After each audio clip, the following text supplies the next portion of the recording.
This is session number 66 of Brain Software with Mike Mandel, and I'm Chris Thompson. Welcome, fellow Storm Riders. You are officially a rider on the Hypnotic Storm yet again. He stayed in Toronto with his wife and cats this past Christmas. He's been cracking his own neck for almost 50 years, even though it's bad for him, and this month marks 41 years of full-time hypnosis as a career, if you can call it that. Please welcome to the center of the hypnotic epicenter, the man who has all of the mastery skills, Mike Mandel. Oh, Chris, you're such a bast. If you can call it. I know what you mean by that. You mean because it's been so much fun. Well, exactly. Why would it be a career, right? Well, your motto in life is that life should be effortless, enjoyable, and vaguely annoying to other people. And yeah, other people or others, right? And so no, not others. Other people, yeah. Specifically, get it right. There is that correctness thing. I know. So, yes, you've had a career for now this when month, you say 41 you've years. had, the implication is I'm almost in a freaking coffin. Yeah. It's like, my career has stretched for 41 years as of, actually, the 29th of January. So it's going to be kind of cool. Because it was 1975. 1975, did my first show, 29th of January, in Edmonton on the Tommy Banks Show, which was a TV show. And never looked back. Has been so wonderful doing hypnosis all the time. So you have been enjoying and continue to enjoy this Enjoying career that most people, you always joke. The kind of career most people only dream of. And the reason I joke about it, if you can call it that, is primarily because... We're back to another, if you can call it that. Yeah, this has got to be a new line. If you can I'd call like to ask that. you a question, if you can call it that. Write that down. Actually, that is a really good one. You know, we didn't plan this at all, but let's also mention one of our other favorite lines is that what you're calling it these days? Oh, is that what you're calling it? So when somebody refers, I'm going to order a hamburger at the restaurant. No, is that what you're calling it these days? And saying it with a chuckle, implication of some deep, horrible sexual perversion there. Speaking of which, Chris, we just got back from an amazing lunch at a restaurant in Port Perry, Ontario, and it was fantastic. There's this really lovely young woman is our waitress there all the time, a really nice girl. And we just decided to name her Jessica because we don't know her name. We don't, but that's her name now. So we just shared that with you. And if you're in a restaurant in Port Perry and you see a very attractive woman with a lovely smile, call her Jessica and she won't have a clue what the hell you're talking about. It'll be hilarious. Right. Carry on. All right. So I am cracking my neck, man. I've been cracking my neck since I was 14 years old, since a nightmarish, evil teacher made me do a neck spring I could not do in gymnastics. I sprained my neck. I got acute torticollis, had to have deep heat treatments to unlock it, and my neck has been destroyed ever since. And it cracks like a bag of popcorn, Chris, like a veritable bag of snails. You almost said bag of Picthos. I did. Yes. I almost did, yes. All right. Hey, let's talk about the holidays since they just ended. Let's do it. You stayed in Toronto. I did. I enjoyed some amazing time down south with my family. And your wife, Lorelai, and the two children. We talked about this on the last podcast. Clytemnestra and Alistrate. Tons of beach volleyball in with... Well, you're still tanned. Yeah, and I played volleyball with my 8 and 11-year-old daughters on the beach, which was fantastic. Nice. I had a good time. And, did we ever talk in the podcast about our words for the year for 2016? No, I don't think we did. Let's talk about that real quick.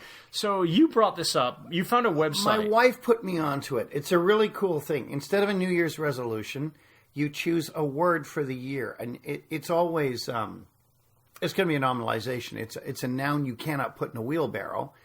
And you just we should explain what that means for people who have never heard that. Carry on. I'm just going to lean back in my chair. Right. So for people who have never heard that explanation before, a noun that you cannot put in a wheelbarrow, we just mean a noun being a person, place, or thing, and in this case, usually a thing, right? So a thing can be a concept like happiness. Happiness is a thing, but you can't put it in a wheelbarrow. Whereas underwear, hedge clippers, you can. Palm trees, if you had a sufficiently large wheelbarrow, right, you could put them in a wheelbarrow. So, yeah, your word for the year to focus on. It's going to be a nominalization. And instead of, and this really works amazingly well, all kidding aside, guys, last year my word was alacrity. And alacrity means a cheerful, immediate compliance. And is that what we're calling it these days? Is that what we're calling it these days, yeah. Yes, Jessica. So my wife would say to you that as a typical husband, I'm failing on many counts because that's just what women say. And if she would say, Mike, would you clean the cat litter? The Egyptian Mao has just degraded it with some sort of toiletic extrusion. It would always be, I'll get around to it, dear. Yeah. And she would get furious with me. Well, once I chose the word alacrity, I'd say, with alacrity, hurrah! I'll do it right now. I'd leap up, and it made my marriage better. It made my life better. So the key is I keep the word alacrity for 2016, but I add a new one. And my word for 2016 is transformation. Which is awesome. Which is personal and other people, too. Because Chris, I work with a lot of people online. I work with a lot of people, well, some people one-on-one. And we help people transform their lives, transform their very being so they have better lives. So every morning I wake up now and I say transformation. And I imagine I'm slipping out of yet another cocoon to another state of being. Greater fitness, greater health, greater wellness, greater humor, greater brilliance, greater hypnosis, greater damn well everything. Right. And it's important to keep in mind that this word is really personal. So what does transformation mean to you? It's going to be perhaps very different than somebody else who's picking that same word. Absolutely. It applies. And so my word for 2016, which leads back to our discussion of holidays and being on the beach and all that, is my word was balance. And one of the things that I really wanted to spend more time doing in 2016 is balancing my life. So not just spending a lot of time in front of the computer, building our business and running all the marketing and the technology and the product creation and editing the podcast and all that stuff. Because I have transformed my life significantly, which Chris, you transformed your life more than just about anybody I know. Maybe you want to mention that for a second, because it's an interesting thing. We can actually, let's do that right now. I think we were planning on talking that a little bit later. Let him be a model for all of you. We may as well do it now. So it comes back to, I don't remember what year exactly, but many, many years ago, I think it was 6 years ago. Probably something like that. After our jiu-jitsu class, we would head out to the pub. And I would usually be one of the first to leave because I would say, I've got to get up at 5:30 tomorrow. And we thought he was just an infant. And Mike would look at me. One evening, you looked at me and you said, well, choice you made. And I have never forgotten that because it really, truly was not just a choice. I think we've talked about this on another podcast, but it wasn't just the choice I had made past tense. It was the choice I was making. Currently making on a daily basis. Yeah, it was the choice I was continuing to make. To get up at 4:30 in the morning. 5:30, I think, but yeah. Drag your sorry Polish butt downtown to serve the banking system when you could have been having a laugh like now, hurrah! So that led me to making some significant changes to my lifestyle today, where I work primarily in this business here, MikeMandelHypnosis.com, and we run our live trainings and we do all our online stuff, and it's a blast. We really do have an awesome life in dealing with this stuff. But here's the thing. It wasn't just a question of moving away from something that I wanted to leave behind. Here's the key, folks. For example, and so if, let's say you have a corporate job, because a lot of people listening do, and they want to make a change.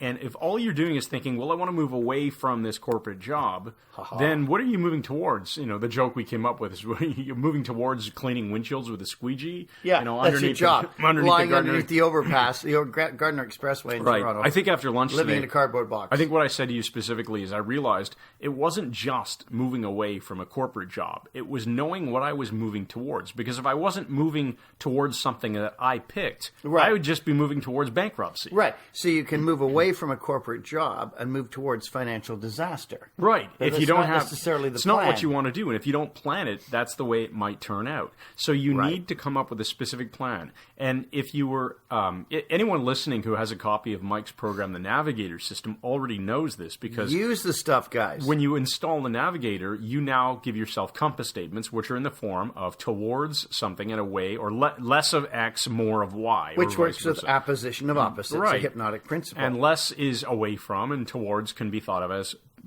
more of, right? So more happiness, less stress, or away from that stressful job and towards that new fulfilling career of whatever it is. And if you don't have the Navigator System, check it out on our website, MikeMandelHypnosis.com, under products. Right. Now, I will also say, Mike and I spent a couple of hours this morning planning what's going on for 2016. We've actually got some pretty exciting stuff. So it's going to be a huge year, Can I spill guys. the beans on this? You do it. Okay. Go ahead. So in 2013... we put together the Mike Mandel Hypnosis Academy for those people who wanted to learn hypnosis but couldn't come to Toronto or whatever. Well, we realize now that there's quite a lot of people that don't necessarily want to learn hypnosis, but they do want to learn a lot of the brain software, transformative approaches that Mike teaches. Sort of the peripheral skills that are very useful. Yeah, so we've finished shooting and we're just in the process of finalizing all the editing and assembly of a product called the Personal Development Academy, which it'll actually include a lot of bonus stuff too. So pretty much everything that is a personal development product on the website right now, we over-deliver, will be included. And the Personal Development Academy is going to probably be on the market by, I would say, February or early March. I'll strive for hitting March as the absolute latest. But keep your eyes, if you're not on our email list already, folks, head to MikeMandelHypnosis.com and just... One L in Mandel. Yeah, opt in, MikeMandelHypnosis.com. I think we've got on the homepage somewhere, there's a link that says you can sign up to get the free brain software ebook. Sign up for that at a very minimum. It's totally free, and that way you will hear about the Personal Development Academy when we launch it, because it's going to be super valuable, super useful stuff. I'm going through a lot of the editing right now, and it just amazes me how useful some of this content is. And when I think about when I go through this material and I'm editing the videos, and I realize how much of it I've already applied to my own life that I didn't know about. Man. You really have. I didn't know about 15 years ago. You've applied it more than anyone I know other than myself. Mike, you really it is have. Shocking Chris, to look back. You know, yesterday I lectured to Landscape Ontario, a huge conference at the Toronto Conference Centre, or Congress Centre, and people came up to me afterwards. I just taught them two things out of that PDA, Personal Development Academy. People came up to me afterwards and said, This is life transformative. This will change my life. Yeah. And they got it. They understood it. So we give you good stuff, guys. We over-deliver. Now, I want to segue us here because I just got a Facebook message. My phone beeped here, and I'm just taking a look at it. Just as you were talking about this. Yeah. And it is something on our agenda. I just got a message from Richard Clark from, he's one of Scott Sandlin's partners at hypnothoughts.com. Nice. And is helping organize the Hypnothoughts Hypnosis Conference in Las Vegas, August 26th to 28th this year, 2016, where we will be, and we want to make sure that if you are interested in learning more about hypnosis, hanging out with us and other awesome hypnotists, you've got to check out this conference. Chris and I went last year for the first time. Scott and his partner, his business partner, they're fabulous guys. Yes. They're straight shooters. It's so much fun. An amazing conference. It's the best hypnosis conference in the world, without any doubt. We showed up with all kinds of people in Hypnotic Storm Riders shirts, made a splash, had a blast, and we want to promote this because we think if you want to learn hypnosis, this is the place to be. Yeah. And it's inexpensive to go to Las Vegas in August because it's 1 billion degrees, but you stay in the hotel and in the casino, you hang out with us, and that's you have why an they absolute do it. blast. That's why they do it in Vegas, because it's cheap usually to travel to Vegas, and the hotels, especially the venue that they've picked, it's slightly off the strip. And so it's very low cost, something like $50 to maybe $80 a night, depending on whether it's a weekend or a weekday. And this whole conference, I think they price it somewhere around, I can't remember what the exact detail is, but I think it's like $329 US for 3 full days. It's a Friday, Saturday, Sunday. It's an absolute bargain. It and includes your lunches. World-class speakers there. We met William Woods there, and we met a bunch of other people. We met Carl Smith from England, and some great teachers, Larry Ellman and Cheryl Ellman. And guys, if you're interested in hypnosis for any reason, you've got to check it out. We're going to be pushing this in every podcast. What were you going to say about that, the message that came in? Well, just that I got the message from Richard, so he's obviously messaged me on Facebook, and I thought, let's talk about Hypnothoughts on this podcast. Let's talk about mindscaping. And let's talk, so the reason we're mentioning the Hypnothoughts Live conference is because we are in the midst, and that's probably why Richard's messaging me right now, is we're setting up either a pre or a post-conference 1-day teaching on mindscaping. So this is Mike's mindscaping course taught at Hypnothoughts. So people who already are interested in hypnosis and probably somewhat educated on the topic can get and learn this in 1 day rather than the typical 2-day weekend. Right. We do an intensive, and this is being used for all kinds of things. Immune system support. Chris, you know we got an email 2 weeks ago from a man who wanted to help his son who was writing his SSAT to get into private school. He was scoring 30%, 50%. That was it. Percentiles, Yeah, had no idea about anything to do with hypnosis. Bought our online mindscaping course. used it on his own son, and he was suddenly scoring 80%. 80, yeah, that's right. He wrote us immediately and amazing said, testimonial. We've heard these again and again and again. People whose lives have been transformed. Mindscaping is a great tool, and if you're going to be thinking about coming to HypnoThoughts anyway, get on, like I said, get on our email list, because we're working on a really cool promotion. Special deal. Where I'm not going to spill the beans yet because I don't know all the details yet, but we are hoping to arrange something pretty interesting for you. I'll just leave it at that. Get on our email You'll list. Get a deal. But even if you don't attend our Mindscaping thing, even if go to HypnoThoughts anyway, come to the conference. It is a fantastic conference. It's a great deal. So you'll meet some lifelong friends interested in hypnosis, from street hypnotist to hypnotherapist to everything in between. You'll have a blast. Yeah. Now, there's another thing going on here, Mike, is we are at the end of a first week of a 4-week coaching period that we do a few times a year called the Wellness Academy. We do. And we were thinking about this today over lunch because it's quite the week, right? We just saw the death of David Bowie at the age of 69. Right. Alan Rickman, age 69. Right, also. And both died from cancer. Now, we don't know what types of cancer, but I think David Bowie was a smoker, so it's suspected that he perhaps died of lung cancer. And Alan Rickman, we don't know. Cancer is a horrible disease that seems to be affecting a lot more people.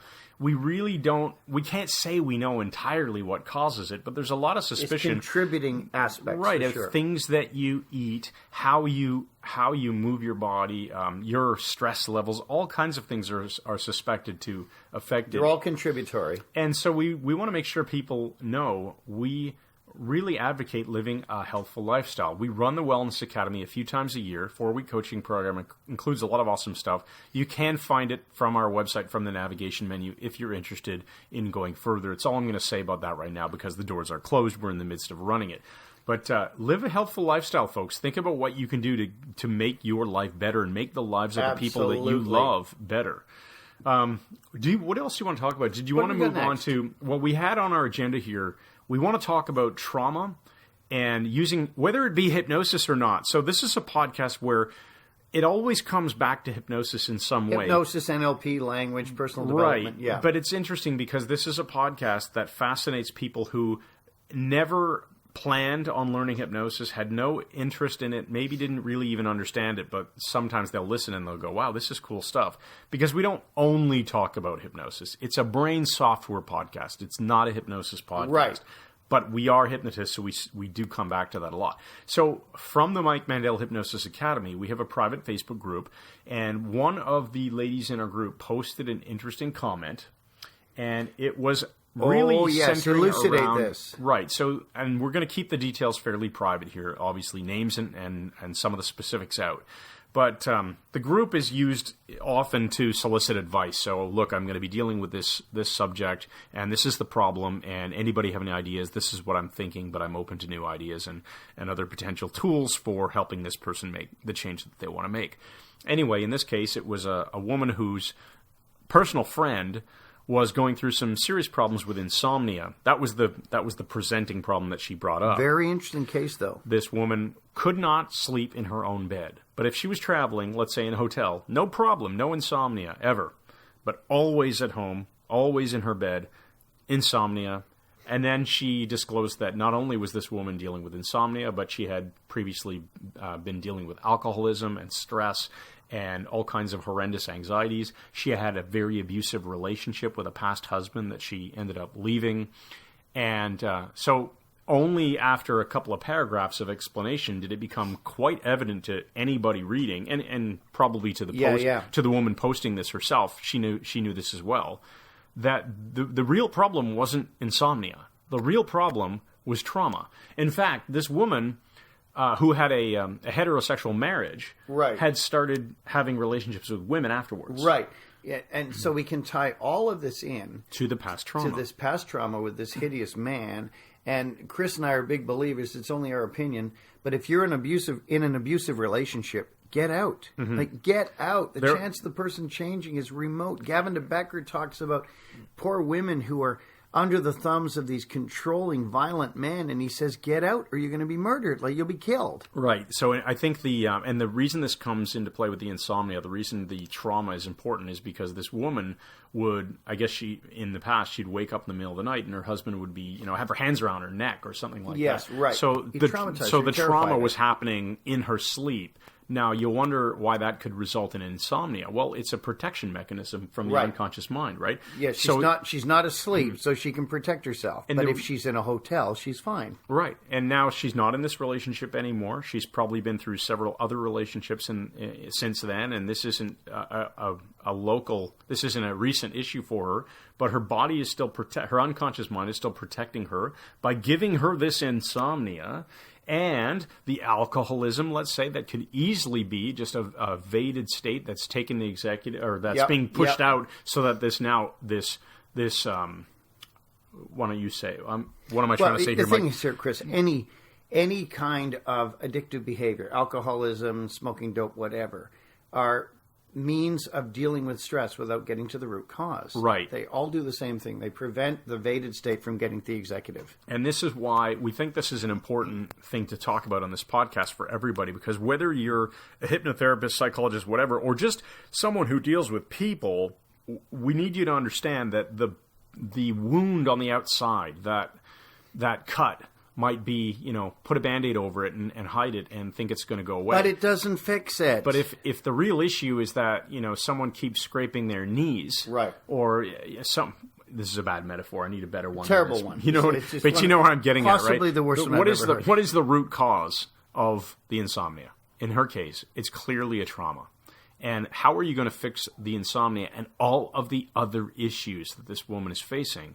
It's by de-traumatizing, by healing that past trauma. You've got to get to that initial sensitizing event, Chris, as you know. Unless you heal that vaded state, the one that is hurting, the problem's never going to go away. But the beauty of it is once you access that vaded state, the one that is suffering and in pain and stuck in a time warp, acting as though it's still going on even though she no longer has any connection with the husband, when you heal that, the miracle is the problems disappear. The alcohol disappears. The problems disappear. All of them, they just go away. Yeah. And, let's say you're listening to this and you're thinking, well, okay, this doesn't apply to me. I haven't dealt with this kind of past trauma in the past. So why are you guys talking about this? Well, just think of it on a simplistic level. Something like, I have a spouse who always comes home from work and is complaining about these horrible people that she has to deal with at work. And so she's stressed and she wants to know, how can she cope with this stress? Well, guess what? Maybe if the root is these horrible people, and you can find a way to not hang around with these horrible people, you don't have to deal with the stress anymore, right? So instead of Band-Aid solutioning the whole thing, deal with the root problem. You have to get to the cause. And here's the metaphor for you. I told Chris this one over lunch. Perfect example, actually. About a year ago, my blood pressure was spiking really high, and I could have just gone on blood pressure medication like my medical doctor wanted me to, or I could get to the cause. And I went and worked with Rodolfo Rivas in Toronto, who's a homeopath, and he said, after doing a very, very complete personal history with me, he said it's sleep disturbance. And sleep disturbance will spike the blood pressure. I'd never heard this in my life, but it was true, because we had a new Egyptian Mao kitten that was intent on waking me up at 5:30 in the morning by standing on me and meowing and knitting and drive me crazy, and then I'd be awake and have to get up and feed him and do all the stuff. The cat was dictating the timing. Now my wife gets up with the cat, which is a little bit later because he's older. I sleep until 8:30, my normal wake-up time. Blood pressure essentially back to normal. Why? Because I've dealt with the cause instead of mitigating a symptom. And it's got to be the same in every case, guys. If you've got a problem, unless you deal with the cause, you're wasting your time. You're just suppressing something. Absolutely. This is just way too serious. We need some humor in here, Mike. So say something funny. No. Suppose I just make a humorous sound. Excuse me. Ladies and gentlemen, it just occurred to me. A wise man say... Excuse me. I think our last few podcasts have been really hilarious, and to us at least. Yeah, to us at least. Yeah. And all of a sudden, we've got this really serious conversation about past trauma and living the life that you want to live. No, it is really important stuff, though, folks. I know. And, people dying of cancer, which is Alan celebrities. Rickman and David Bowie. David Bowie was an original. Alan Rickman was an amazing actor. What do you do? Kim Mitchell's in hospital right now. Those of you who don't know, if you're not in Canada, if you're in Canada, you know Kim Mitchell. If you're not in Canada, you haven't got a clue who he is. Might as well go for soda. That's right. Kim Mitchell was probably the greatest guitarist Canada has ever produced, an absolute guitar wizard. I remember they played Patio Lanterns. Patio was the Lanterns. big Max slow Webster. song that was at every party when I was probably a teenager. Because you're a lot younger than me. But Max Webster was his band. Apropos of nothing, there was no person called Max Webster. But they opened for Richie Blackmore, who was the guitarist for Deep Purple in Montreal, and just blew them off the stage. Because Mitchell was such an amazing guitarist. He's had a heart attack. He's in hospital in Toronto. Kim, we worked together many times. My heart goes out to you. I hope you're feeling better. And what better reason to encourage people to think about things they can do to live a healthier lifestyle. Absolutely. And we're not going to get into it on the podcast. A lot of it's a mental game, though, isn't it, Chris? Yeah, a lot of it is. And in terms of the diet and exercise component, we do have a blog post on that. You'll find it at MikeMandelHypnosis.com. If you click the blog link and maybe have to scroll back one or two pages at this point in January 2016, and you'll find a blog post called 8 Tips to Be Strong, Lean, and Happy. Nice. Something to that effect. Hurrah! And so read it because it can change your life. If you're at threshold and looking to make a change, there's can help you. This will tell you exactly how to do it. Advice for you. So we have talked... Oh, there's one other topic here that, Mike, we want to talk about. And this is, again, around living a better life. So mobile technology. Do you remember a podcast somewhere in the 20s, I think, on the Brain Software number podcast? 25. And I think you said something along the lines of, I will never send a text message in my life. Well, obviously, almost 3 years ago, I got drawn in when I got an iPhone. Yeah, you had one of those flip phones that was just a regular it phone. Burned coal. It was so old. And so you got yourself an iPhone. 3 years ago. You started sending text messages and getting your email on your phone. But the difference is, Chris, I don't text when I'm driving. I watch this. I watch people walking across traffic lights texting, driving texting, and a weird thing happens. You see this. There's an interaction with the phone, and then this little smug, self-satisfied smile appears on their face. When you get a text. Lisa Carnwith, our friend who's an engineer and a scientist, teaches science in school. She agrees with me. Yes, master hypnotist. Teaching at HypnoThoughts this year. It is, yes. It's a dopamine release. It's a reward chemical. You find a $50 bill in the street, dopamine is released. It's a reward chemical. That's why you feel good about it. Yeah, it's like you're a mouse in an experiment. You press a little button and a pellet comes out, a food pellet. Ooh, food pellet. Right, or you're a missing person in an Argentinian prison. And what are you talking about? Well, anyway. It's a reward, right? It's the right. I give you a grilled cheese sandwich instead of gruel, and you're thrilled. But yes, I'm with you on that. And I see people. I think they've sent a text when the reply comes in. There is a dopamine release. I think this is the addiction. I think this is why it causes an addictive behavior. I sat with dinner. Chris, I'm doing it right now. I got my iPhone here. Dinner? I sat at dinner with a friend of mine. That was good jumping. Right. You starting to sound like me. Yeah. And but I've disregarded it already, so let's drop it. Having dinner with a friend of mine, and he's sitting at dinner like this. I'm holding my iPhone. You have to explain to people what you're doing. I'm holding my iPhone in my hand. Staring at it. Like not even just sort of glancing at it.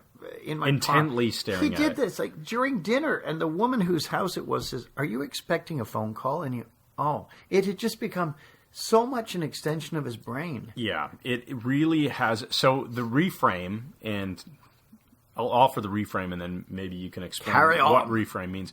What I want to offer for all of you listening is technology running your life, or is it helping you run a more effective life? Because they're two very different situations, right? And I will be the first to admit, probably about 16 years ago, I had a job where I had a BlackBerry. I was like one of the first few people to have a BlackBerry. It was not super popular. It hadn't hit the consumer market. It was still very much a professional tool. So if you were in a corporate job and you needed instant email and stuff, you had a BlackBerry. I wasn't even married then. I was about 1 year away from getting married. We had no kids yet. And I remember being on a dinner date with my wife, and I held this BlackBerry under the table to just, check my emails. And she caught me and called me out on it and said, "Put that thing away." Yeah. So I did. And very quickly, early on, I learned, you know what, that is just not cool. Well, Chris, I've been speaking at corporate events where they're paying me thousands and thousands of dollars for an hour of my time. And everybody's staring at a phone. Well, not everybody. I'll see the odd person. His hands are under the edge of the table. He's got a phone out. Does he really think no one can tell? Yeah, exactly. And I always call it from the platform. I say, and I want to thank those of you who are in the audience who are so deeply spiritual. You have your heads bowed, your hands down, and you're praying for me right now. Yeah. And then everybody stops. And so this is the reason we're bringing this up is becoming more and more a problem. And kids are growing up with parents who are buried in their phones or tablets their entire childhood lives. So these kids are entirely growing up with parents that are essentially Largely not present. absent, yeah. Because they're busy getting that little food pellet reward example that I talked about. They're busy getting those dopamine responses, posting on Facebook or Twitter or getting an email or a text message or Snapchat or whatever it is, whatever the next thing is. It is addictive, and you have to be aware of it. And you have to think about whether that technology is making your life better or whether you are becoming someone whose life is run by it. And that's not cool. Well, let's go even beyond that, Chris, because that's all brilliant what you're saying.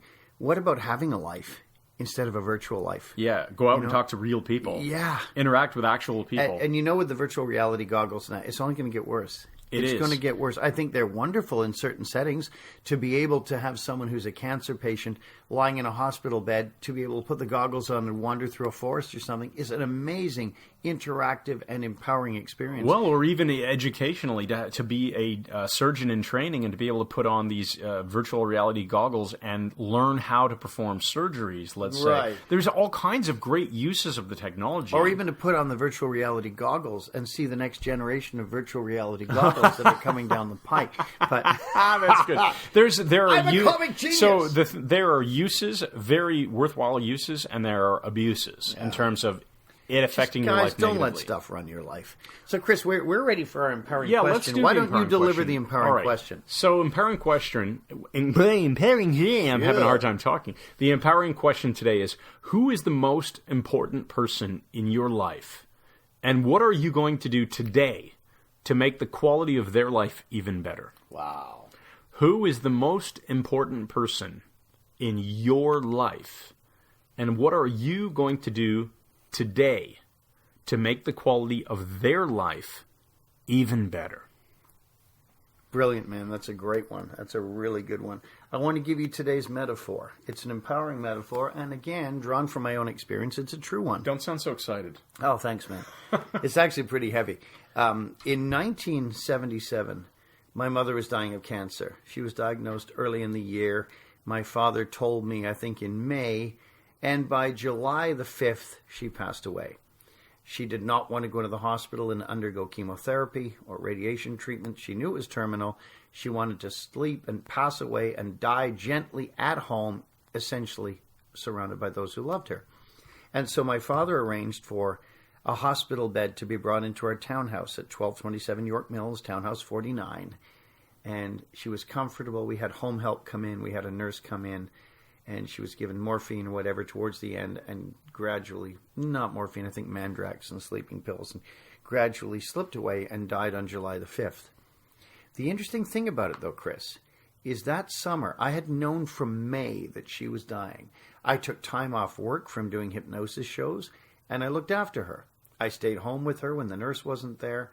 I was just there for 2 months. But the weird thing is, I have about 40 seconds of memory of that entire time. It's just gone. Even though I was in my 20s, I wasn't a little kid, the time has vanished.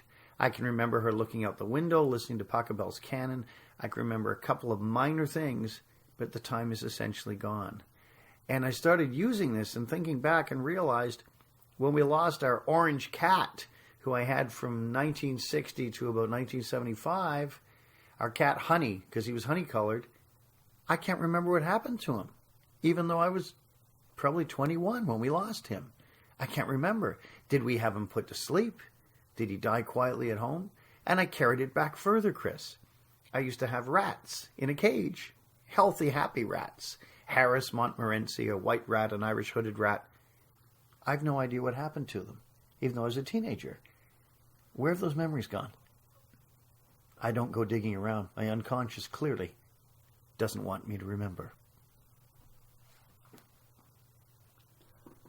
Thank you for listening. Brain Software Podcast, episode number 66 with Mike Mandel, and I'm Chris Thompson. We encourage you to subscribe to this podcast on iTunes. Visit our website, MikeMandelHypnosis.com. Subscribe to our email list and get the Brain Software ebook. It's right on the homepage. And leave a rating or a review for this podcast if you've enjoyed it so we can share it with more people. If you think it deserves a 5-star rating, then by all means, give it to us. Thanks, everybody. Thanks and again. Have a great day and make your life better. Make Hurrah! the life of the people around you better and have an awesome life. And now for a special treat, ladies and gentlemen. I am interviewing Dennis Bryce-Morgan, who is still alive at the age of 112. And he's here with us in the studio, and we have some important questions to ask him. Dennis? Hey, thank you. It is wonderful to be here. And, so many of our listeners have been hearing your stories about you, Henry Squatter. Probably the most important question, really, sincerely, is why were you so damn mean to Henry Squatter? I get asked this question all the time. People always saying to me, why were you so mean to Henry Squatter and his brother Harry Squatter? And the funny thing is, it sort of happened very naturally. I was out on a golf course with Lady Delbury one afternoon. Her husband had gone up to Windsor to see the King, and we were having a wonderful round of golf. And I remember chipping the ball into the forest, which of course was on purpose, at the entire point. And she followed me in, undoing her dress on the way. I was rogering her, giving her a damn good seeing to. I looked up, and there was that little pervert Henry Squatter looking at me. I said, "Oh, you little bastard, you peep show chap, you creeping through the woods looking at people, you dirty little poncy, horrible piece of excrement." So I went out, he was such a tosser. I ran over to him, I struck him in the bridge of the nose with a mashy niblick, knocked him out cold. I remember then I drove a tractor over him and broke his left leg. He was just such a wanker.